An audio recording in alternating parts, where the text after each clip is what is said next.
Hello, Taylor and I are at the last day of the AICHE Ammonia Safety Symposium, and Taylor presented a paper which was co-authored by several different people at several different companies. I will cite them in the comment section, but the paper was about a Clariant HTS catalyst application that lasted 15 years, when the previous runs were in the 2 to 4 year range. And after this presentation, we had several people coming to the booth asking some follow-up questions. And so Taylor and I just wanted to cover some of those questions because they were asked multiple times. So Taylor, one of the questions that we got was this HTS converter really oversized to attribute to this 15-year run length? Yeah, that's a great question, and the answer is no. This plant was originally sized for 600 tons a day, had been increased to 900 tons a day with no change to the reactor.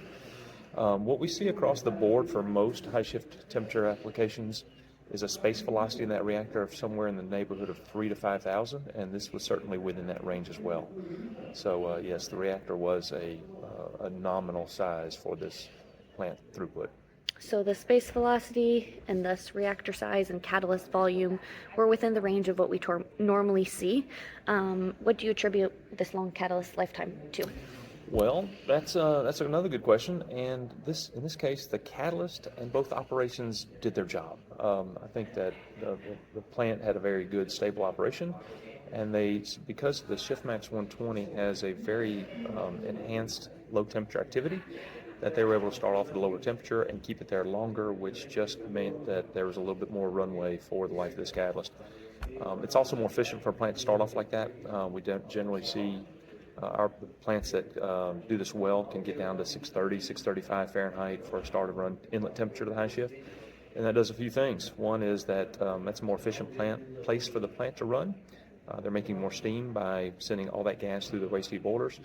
And the second part of that is also that you have a lower CO equilibrium exit condition, so you have a lower slip for longer time, which is better for the plant as well.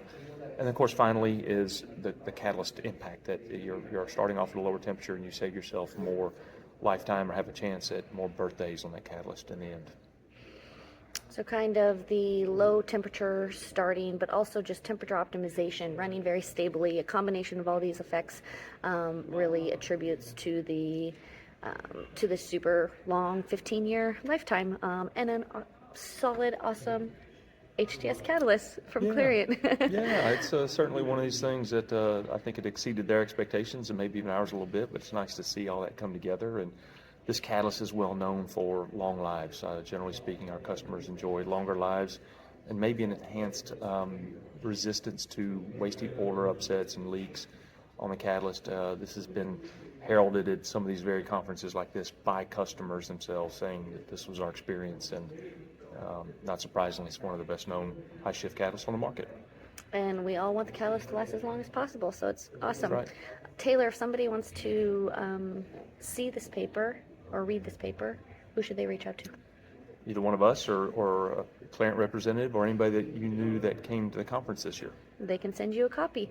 Perfect. Well, thanks, Taylor. Appreciate it. It's good to be here, and I hope to see everyone in 2025 in Atlanta at this very conference.